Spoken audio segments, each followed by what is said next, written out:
छत्तीसगढ़ में धान खरीद चर्चा में है। एक तरफ जहां किसानों को सरकारी धान खरीद से लाभ की उम्मीद है, तो वहीं राज्य के मनेन्द्रगढ़, चिरमिरी, भरतपुर से अब बड़ी खबर सामने आई है। दरअसल छत्तीसगढ़ के मनेन्द्रगढ़, चिरमिरी, भरतपुर जिले के धान खरीद केंद्र से 900 बोरी धान गायब होने की बात कही जा रही है। इस खबर के सामने आने के बाद जिले में हर ओर इसकी चर्चा इस समय जोरों पर है, तो वहीं अधिकारी भी परेशान हो उठे हैं। आशंका जताई जा रही है कि यह मामला केवल लापरवाही का ही नहीं बल्कि बड़ी गड़बड़ी का भी हो सकता है। इस मामले में अब सामने आई खबर के मुताबिक जिस मिल को डीओ जारी किया गया था, उसमें 120 क्विंटल धान का गेट पास बनाकर भेजा गया था, लेकिन खरीद केंद्र के स्टॉक में उतना धान मौजूद नहीं था और जो धान था वो भी बिखरा पड़ा था, जिसके कारण गाड़ियों को खाली लौटना पड़ा, ऐसा बताया गया है। मामले को लेकर बताया गया है कि इस बात की शिकायत राइस मिलरों द्वारा जिला कलेक्टर से की गई। बताया गया कि जब इस मामले की जांच सामने आई तो जिला पंचायत सदस्य भलोर के सरपंच और बड़ी संख्या में ग्रामीण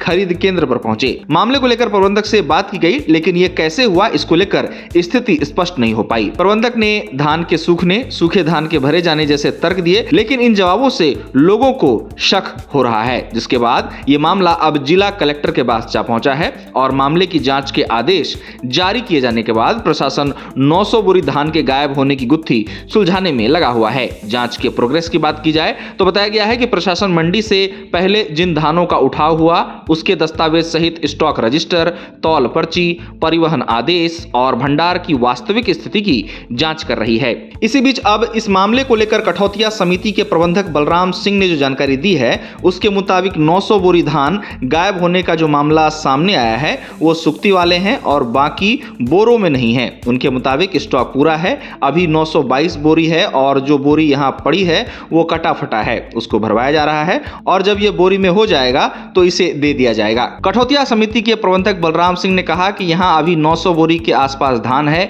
गोदाम में रखा हुआ है और कल जब गाड़ी धान उठाने को आई थी तो धान कटे फटे थे, इसीलिए गाड़ी वापस लौट गई। उन्होंने कहा है कि हम अब वजन करवा रहे हैं और फिर से भर रहे हैं जिससे कम वजन ना रहे। बता दें कि इस मामले के सामने आने के बाद अब इस मामले को गंभीर भी बताया जा रहा है और कई सवाल भी किए जा रहे हैं, जिनमें शिकायत राइस मिलरों द्वारा कलेक्टर से किया जाना ऐसी स्थिति में अपने आप में गंभीर सवाल खड़े कर रहा है, ऐसा लोग बता रहे हैं। साथ ही क्या रिकॉर्ड में धान दिखाया गया लेकिन जमीन पर मौजूद नहीं था या फिर धान का उठाव पहले ही कहीं और कर दिया गया था, ऐसे सवाल अब इस मामले के सामने आने के बाद पूछे जा रहे हैं। वहीं इस मामले के सामने आने के बाद किसानों पर इसका असर पड़ सकने की बात कही जा रही है, क्योंकि अगर सच में 900 बोरी धान गायब हुआ है और ये बात सच निकलती है तो इससे किसानों को भुगतान में देरी का सामना करना पड़ सकता है। वहीं कुछ लोगों का यह भी मानना है कि ये महज लापरवाही भी हो सकती है और जांच में दूध का दूध, पानी का पानी हो जाएगा।